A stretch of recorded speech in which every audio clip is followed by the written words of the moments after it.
All right, to be respectful of everybody's time, we're going to go ahead and get started. I appreciate all of you attending today's seminar on solar for academic institutions. Just to quickly go over our agenda for the seminar, we'll talk a little bit about who Eagle Point Solar is. We're going to talk about the solar benefits and how solar works. We'll talk about solar equipment and the materials used in solar arrays. We will talk about ground arrays versus roof array options. Talk a little bit about our process of doing a free solar analysis.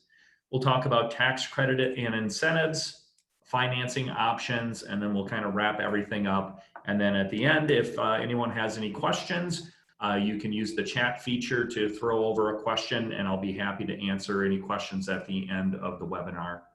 So to get started here, we'll talk a little bit about who Eagle Point Solar is.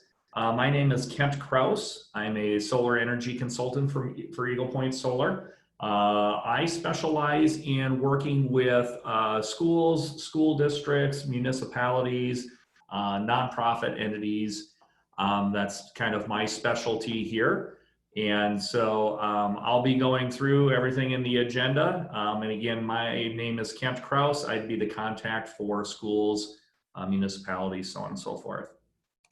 A little bit about Eagle Point Solar. So Eagle Point Solar has been dedicated to renewable energy for more than a decade. We're members of several renewable energy groups, several trade associations.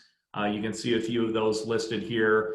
We primarily deal in Iowa, Illinois, and Wisconsin. We're members of associations from each one of those states. And just kind of an overview of who Eagle Point Solar is. We were founded in 2010. As I mentioned, we were dedicated to providing renewable solar energy solutions in Iowa, Illinois, and Wisconsin. We do projects ranging from just a few panels on a residential home all the way up to doing municipal work, academic institutions, utility scale projects, and kind of everything in between. Something that's unique about Eagle Point Solar is we provide a turnkey solution to our clients. And so what we mean by that is we take care of everything from start to finish. We don't use subcontractors. Everything from the initial consultation to go through that free solar analysis, through the design and engineering, permitting, inspections, interconnections with the utility, construction, maintenance of the array after construction, all of that is handled through Eagle Point Solar. We've been around, again, like I said, for about 10 years now. We have done more than 1,400 installations in Iowa, Illinois, and Wisconsin, and we have more than 27 megawatt installed in the field. We've got multiple NABCEP certified installers, as well as multiple master electricians on staff. We've been named to the Solar Power World Top 500 Solar and Solar Plus Storage Contractors in the US, and I believe we've been named to that list for 5 years in a row now. And we've been also ranked as an Inc. 5000 fastest growing privately held companies in the US for 2 years in a row. So today we're going to be talking about academic institutions. We have got on our website, you can go out and see a partial portfolio of some of the projects that we've done for academic institutions, be it colleges, high schools, that type of things. You can see more information on the projects on our website at eaglepointsolar.com. In addition, if you just Google Eagle Point Solar, you can see a number of 4- and 5-star Google reviews. We work very hard to make sure that our customers are satisfied, and we do appreciate all of those people who have given us those reviews. So let's kind of get into the meat of the seminar today. Again, what we're talking about today is we're talking about the benefits of solar for academic institutions, and we're going to talk a little bit about how solar works. So typically when somebody starts looking at solar, whether it's an individual looking for their home, somebody looking for their business, or academic institution looking into solar, there's typically a few reasons that people start looking into solar. One is to reduce their electric bill. So again, whether it's a residence or if it's a school district, the electric bill can be something that is kind of hard to budget for, and as the rates go up, it can really kind of put a pinch on budgets. So reducing the electric bill has always been kind of a primary driving force in looking into solar, along with the reduction of carbon footprint.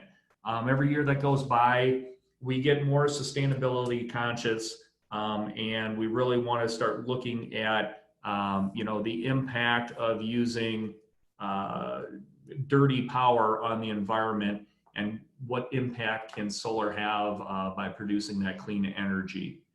In addition to that, there are several other reasons to move to solar, and some of those are highlighted here. There's state and federal incentives through tax credits. The products have 25 plus year warranties, so on and so forth here. There's a lot of reasons to really look at moving to solar, and look at moving to solar using Eagle Point Solar. Again, for academic institutions, there really are some driving reasons to be looking into solar. We do have a blog post on our website. You can see the link below there. If you just pop out to our website, go to resources, news and articles, and you can find the blog post on solar for academic institutions. It's a pretty good read, but to kind of just recap what's in there is, as you know, the school district budgets are shrinking, and especially in these times that we're in right now, those budgets start to tighten up, and those academic institutions really start looking for ways to save money and reduce that general fund expenditure. One way to do that is really to take control of your electrical consumption and how you're paying for that.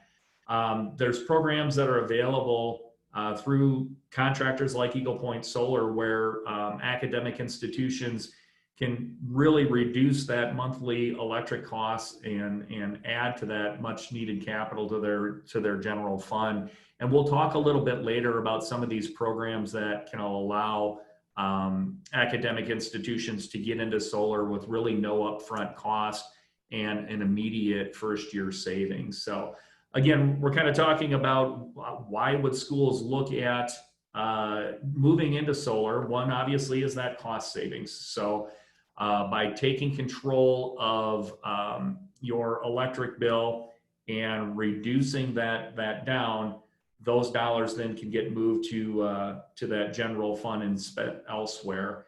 It also, for budgeting purposes, is nice to know month to month you can very accurately predict exactly what your electric bill is going to be. So as electric prices rise, if you are looking at getting into what's called a power purchase agreement, and we'll talk about that later in the seminar here, it's a great way to have a fixed set kilowatt hour rate that you know that you're going to pay, so it makes budgeting become much easier. Like I said, there's something called a power purchase agreement. I'll talk in detail about that later in the seminar here, but really it's a way for schools to have an outside investor purchase the array for the school, and then the school simply just buys the power that comes off of that array at a reduced rate from what they're normally paying. It's a great way, without any upfront expenditures, for a school to get into solar and to see an immediate first year savings. Other reasons schools might be interested in looking at solar is really the environmental benefits. Like we mentioned, that's the two biggest drivers, be it for commercial, residential, or academic institutions, is cost savings and then environmental benefits. We're becoming certainly more conscious about that in the world. The youth is growing up realizing that we need to change some things as far as our impact on the environment. So there's always an interest there. That kind of leads into just creating a student body that is conscious of sustainability and renewable energy. By having a school district that has solar arrays on site, the students can immediately kind of hand in hand really understand how that solar array is impacting the consumption of electricity from the school. And a lot of schools will kind of incorporate that into their curriculum, into their STEM classes. And what that can also do is it can create kind of an excitement within the student body about renewable energy. And that bleeds then over into community support, and it creates a more sustainable, conscious community. And it just kind of becomes revolving between the school and the community is the excitement of the renewable energy. So I would encourage all of you to hop out on our website and read that blog post. There's some good information in there about, why solar is good for academic institutions. We'll talk a little bit here quickly about how solar works. So it all kind of starts with those solar panels. That's what everybody sees. Those panels either are on a rooftop or they're a ground-mounted system. Those panels will collect that sunlight and they'll produce DC current. That DC current doesn't do the home or the school any good. It needs to be inverted into AC electricity. So that's kind of the next piece of the puzzle there, number 2, where that inverter will invert that DC current into AC electricity, which now becomes usable to the school building, to the home, to the business. Just like the electricity that's coming in from the utility, the power coming in from the solar array is used exactly in the same way and is used first by whatever building is being fed by that solar array. That solar array at sometimes may be producing more electricity than is being consumed by the building or the home. And what happens with that overproduction is that goes through the system. It goes through what's called a bidirectional meter, which measures power coming in from the utility and then power being sent back to the utility. And that overproduction then simply goes back to the utility. The utility will sell that power to just the other customers in that area, but they will credit that overproduction back to the whoever produced it. So be it the school, the homeowner, business owner, they will credit that production in some facet. Different utilities will credit at different rates, and we'll talk a little bit about the specific utilities and how that works. You can see in this diagram here as well that there's a battery. A battery within an installation can be used for a couple of different reasons. It can be used for the storage of power. If you have an unfavorable utility policy, you can store that overproduction in the battery and then discharge that when the sun goes down into the building. That way you're taking advantage of that overproduction versus if the utility will only give you a couple of pennies for that. A battery is a good way to take advantage of that power that's being overproduced. Another use for the battery obviously is redundancy. So if there is a power outage and you want to have backup power, a battery can store some of that overproduction to be used during a power outage. So we talked about the utility policy, and as I mentioned, different utilities have different policies. The policy that the utility has is really going to have a large impact on the financials of a solar project. So for example, in our graphic here, we have Alliant Energy and Mid-American Energy. These two are public utilities and they do something called net metering. And what net metering means is, as we talked about, if an array produces more energy than the building is consuming at any given time, that overproduction then goes back to the utility, be it Alliant Energy or Mid-American.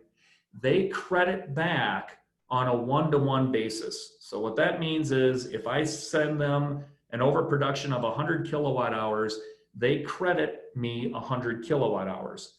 When the sun goes down at night and I have to start buying my power from the utility, it goes against those credits.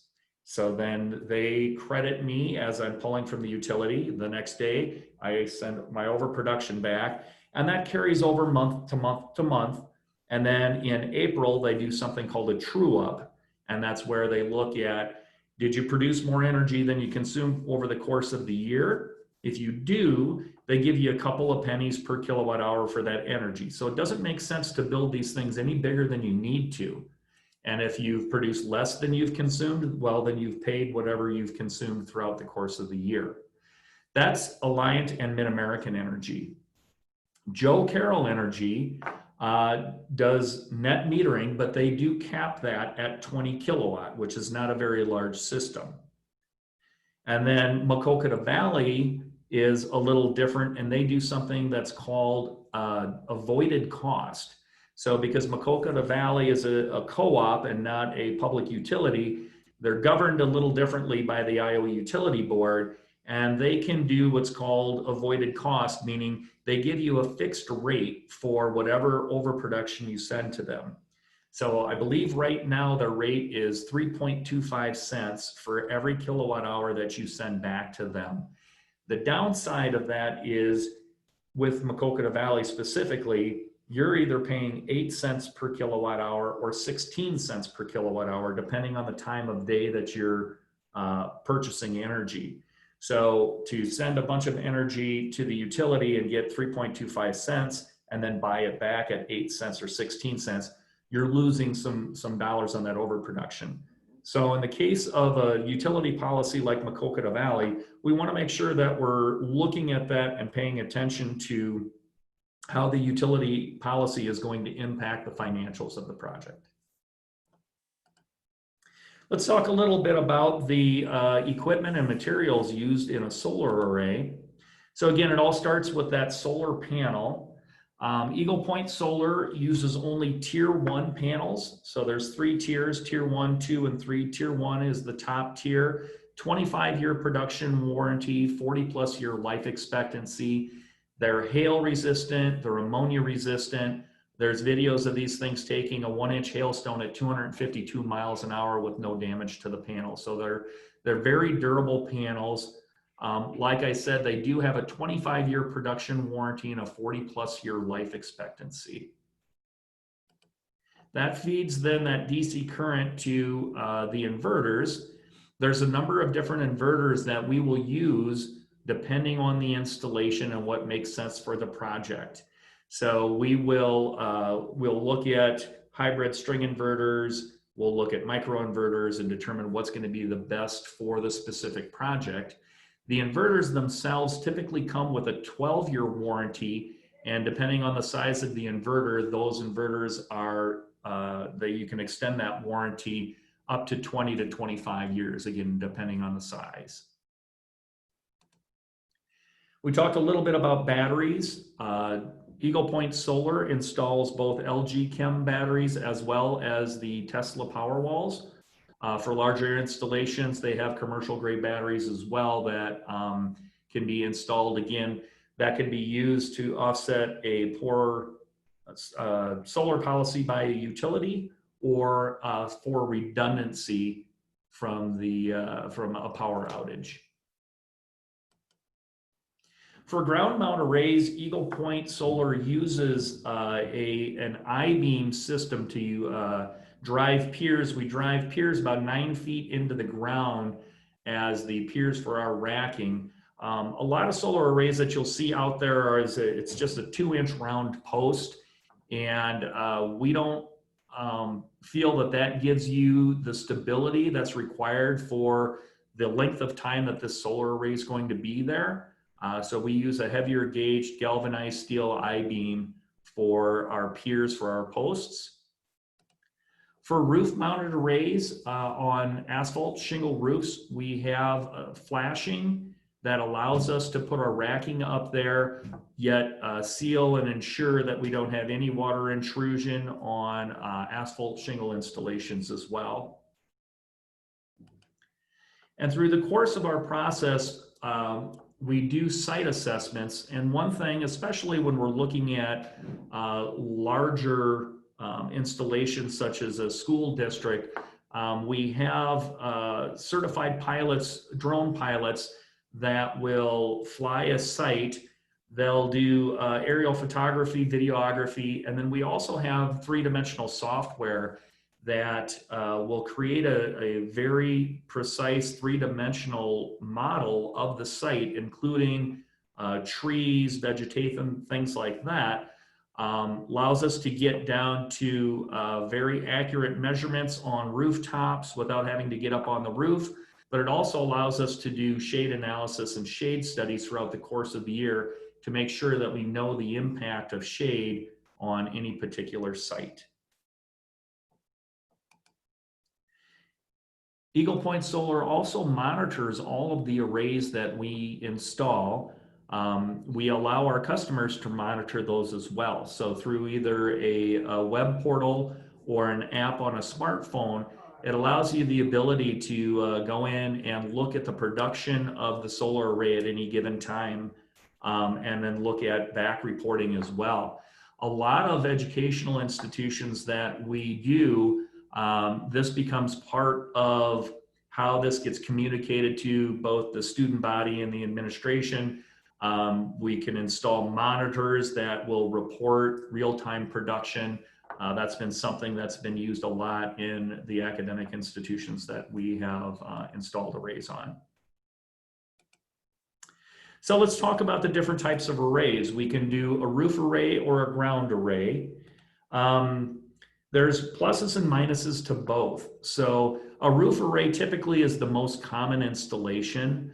The benefits of a roof array is you're not giving up real estate. You're putting these things up on the roof, which typically is not being used for anything else. So it's a way to get it up out of the way. It's kind of out of sight, out of mind.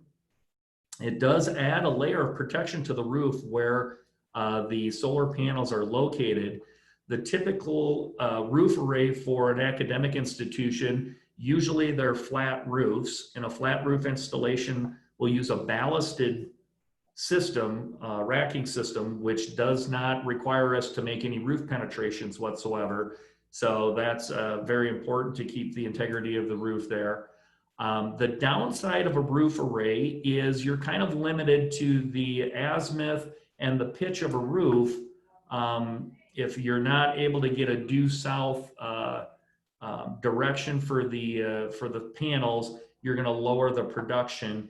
And if we're looking at a pitched roof, that pitch will also have an impact on the production value of that solar array. So ground-mounted arrays are nice. You can put the panels due south, 30-degree pitch, which is going to give us the maximized production value for these panels. The downside of a ground array is simply space. So a large solar array is going to take up a lot of real estate. So you have to have the ground to put the solar array on, and you have to be sure that you're not going to be using that ground for up to 40 years, because that solar array is going to be sitting there producing. The other thing to consider is the maintenance of the grounds around the array. So obviously, solar arrays don't like shade, so to have this where you've got tall grass growing up and shading the panels isn't good. So there's some considerations there on whether it's something that will just be maintained, if it will be, rock will be put down, a low growth grass can be put down. So there's a number of different types of things to do there, but it's certainly a consideration when we're looking at ground mounted arrays. So let's talk a little bit about our process. So as I mentioned earlier in the webinar, Eagle Point Solar does offer a free solar analysis. And basically that process starts with a conversation. So it would be a consultation with the school district to determine kind of what their decision-making process is, what their goals are in looking at solar, and then what kind of financing options they're interested in looking at. Once we kind of have their goals in mind, then what we need to do is we need to get the last 12 months of bills for each meter that they would be looking at offsetting on the campus. So by getting those 12 months of bills, that gives us the information we need to determine how large the solar array needs to be to offset the energy. It will tell us what the utility policy is and what rules we would need to follow based on the utility. And then it also, it allows us to determine what kind of, once we know the size, what kind of space we need to be able to offset that energy. Once we have all of that, we put together a detailed analysis, solar analysis report, and that report has a bunch of information in it. But really, the report is designed to answer 5 big questions that people typically have. 1, how big does this array need to be to offset my power? 2, what's it going to cost to build this array? 3, what kind of incentives do I qualify for? 4, what kind of payback am I looking at? How many years will it take for me to pay this back through cost savings? And then 5, what kind of net cash gain will I have over the life of the array? Like I said, there's a lot of other information in that report, but on the financial side, those are the big 5 things that people are generally looking for. And then there's also a sheet in there that talks about the environmental benefits of installing a solar array of that particular size. So once that report is delivered, and we can also talk at that time about financing options, one being a power purchase agreement, and we would have a power purchase rate at that time. And we would just review that report, talk about the feasibility of this project. If it's determined that it doesn't make sense for whatever reason, be it the utility policy, maybe we just don't have enough real estate to build an array big enough for it to make sense. For whatever reason, if it doesn't make sense for the school, the process simply stops there. If the school is interested in digging a little bit deeper, we would continue on to the next step in our process. And that would be that site assessment. When I was talking about the drone, we would bring the drone in, we would fly the site, we would look at the electrical, we would gather all of the information that we need to put together a detailed design for the school. And then we would produce that exact same report again and deliver that to the school. That would be, again, final numbers if this were a cash purchase. There would be final PPA numbers if we were looking at going to a PPA. So we would have a PPA rate with the cost savings over time. All of that would be presented at that time. And if there's interest in moving on, then we just continue on moving through the contract side of the process. Again, with the PPA, we have investors who are always looking at financing projects like this. So we can secure that financing for you and offer you particular PPA rates. And again, realizing that an academic institution, decisions are typically not made by one person. It's usually the school board or the administration has to be involved. So we're more than willing at any point in time throughout that whole process to kind of slow the process down, stop the process, and go through really an educational process with the different stakeholders in this, just to make sure everybody understands exactly what they're looking at as we go through this process. Eagle Point Solar is really big about education. The bulk of our job is to make sure that our customers understand all of this information and how it impacts them so they can make an educated decision on that. So we talk about our process, and in there we talked about the report and incentives, the tax credit and incentives. So typically an academic institution is a non-taxable entity, and therefore they don't get the opportunity to file for federal tax credits and state tax credits. So unfortunately, these incentives for the state of Iowa typically are not available to academic institutions. If you're a homeowner, if you're a business owner, there's a 26% federal tax credit currently through the end of 2020. And then an Iowa state tax credit, which is 50% of whatever the federal tax credit is. So right now, 13%. There's depreciation, maker's depreciation can be taken on this as well. So when we look at those tax credits, they can add up to a sizable amount if you're able to exercise those. I'd mentioned that those are good through the end of 2020. Right now, those incentives are scheduled to step down in 2021 to 22% at the federal level and 11% at the state level. And then after that, they go away. Now, there's some legislation and they're trying to extend these tax credits, but as of right now, that's kind of the schedule for those stepping down. So let's talk about different financing options. Typically, the school districts or academic institutions that I talk to usually don't have big buckets of money just laying around to invest in a solar array. If you do, that's fantastic. You can go ahead and write a check out. That works great. Again, most schools don't have the kind of funds just available to them to purchase something like this. So they can look at different traditional financing options. And then the last one, and I've mentioned this a few times through the webinar today, it's called a power purchase agreement. And I'll dig in a little bit deeper on what that power purchase agreement is and how it works. So how this is advantageous to, typically it's to academic institutions, to municipalities, to really any nonprofit organization that's a non-taxable entity. So because they're not able to take advantage of those tax credits, if they pay cash for a solar array, the expense is going to be quite a bit higher than if they were able to take advantage of those tax credits. The nice thing about a PPA is what happens is you have an investor or an investment group. That group actually pays for the installation of the solar array at the school. They, as the investor, take advantage of those tax credits. What they do then is enter into a contract with the school that the school agrees to purchase all of the energy that is produced by that solar array for a given period of time.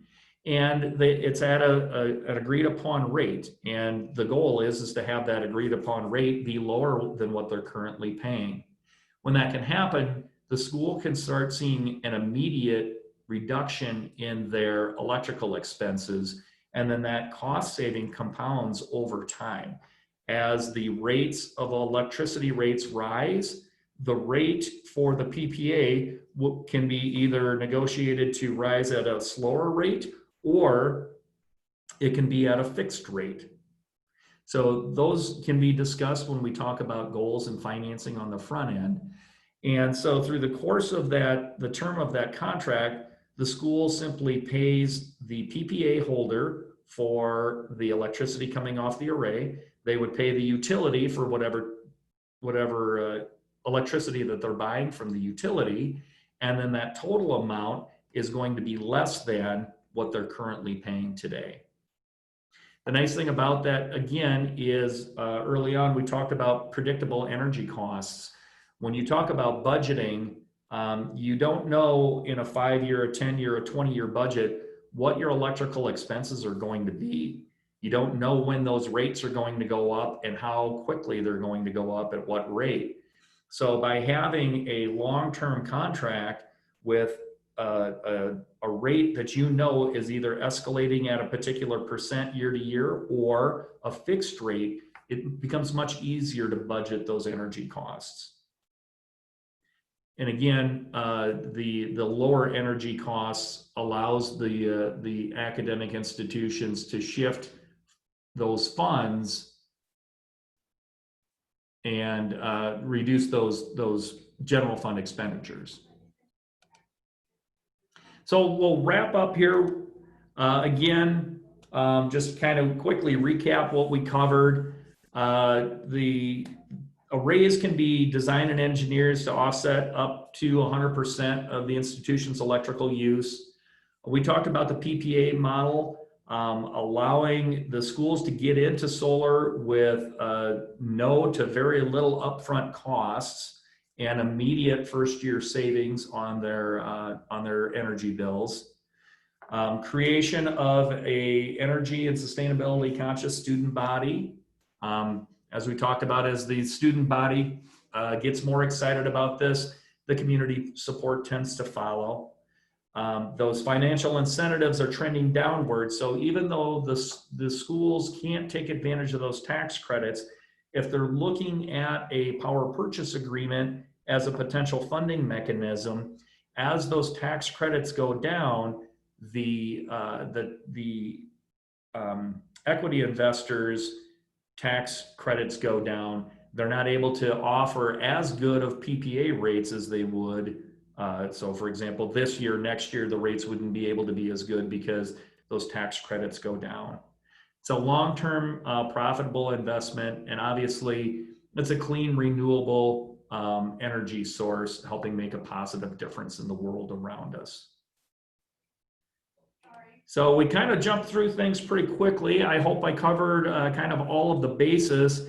As I mentioned early on, if you do have any questions, you can feel free to type them in the comments section. I did have a couple in there that I've been saving till the end here.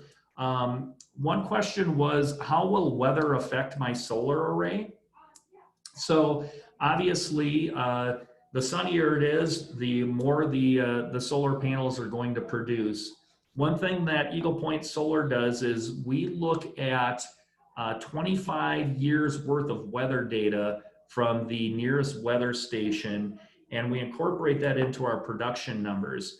Those weather stations will predict based on history, how many sunny days, how many cloudy days, how many days these things are going to be covered in snow. We're in the Midwest here, so that's going to be part of it. So that all gets pushed into our production numbers to make sure that when we put our production numbers out there, they're as accurate as they possibly can be. I had another question here about maintenance of a solar array. There's really not a lot to maintain. These things don't have any moving parts, so they just kind of sit there and do their thing.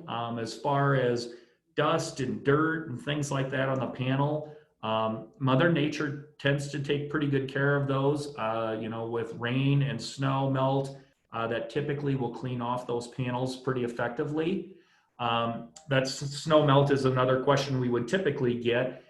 Being in the Midwest here, is how does snow impact that production?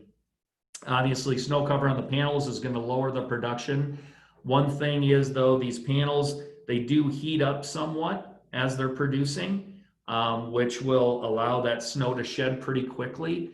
So usually within a few days, that snow is completely gone. And so when you're looking at a total of 365 days, the thought of, you know, getting up and trying to scrape snow off of a bunch of panels doesn't appeal to too many people. So it's not really necessary because they're usually gone within a few days. And as I mentioned, we look at that weather data to take into account that there's going to be certain days that these things are going to be lowered in production due to weather. And that's figured right into those production reports.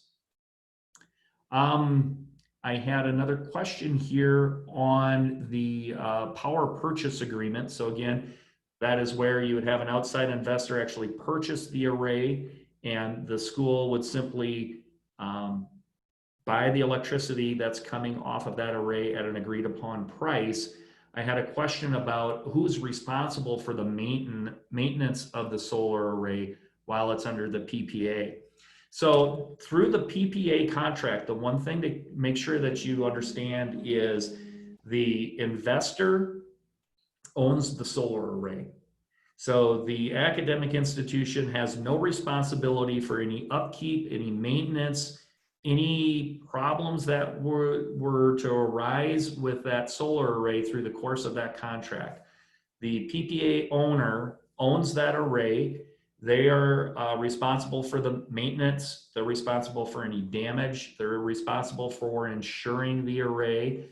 That all falls onto the investor. Through the course of that contract is typically 20 years, 25 years. Once that term is up, there's the option for the academic institution to buy that solar array from the equity investor, and usually it's at a really nominal rate. At that point in time, if the school purchased that array, which should still have an effective life of at least another 15 years, then it would be the school's responsibility to insure that array and to maintain that array. So that's a good question on that. I'll dovetail off of that a little bit. It is the academic institution's responsibility to maintain the grounds around the array. So again, we talked earlier about if this is a ground array, it would be the school's responsibility to maintain the grounds to make sure that there's nothing that's going to be impeding the production of that with shade. So grass growing real tall or things like that, that would fall on the academic institution's responsibility list and not the PPA holder there. So I think that's all the questions that I got. If there are no other questions, I do appreciate you all for joining the webinar today. We'll be reaching out to people to answer any additional questions that maybe didn't come up here, and also to find out if there's any interest in the free solar assessment. Like I said, when I talked about that process, we don't charge for any part of that process. So you can go through that process and find out if solar makes sense for the school district or not. If it does, we can keep going down that path. If it doesn't, that's okay too. And you just get a little bit of education in there and you find out how that works or doesn't work for your particular school district.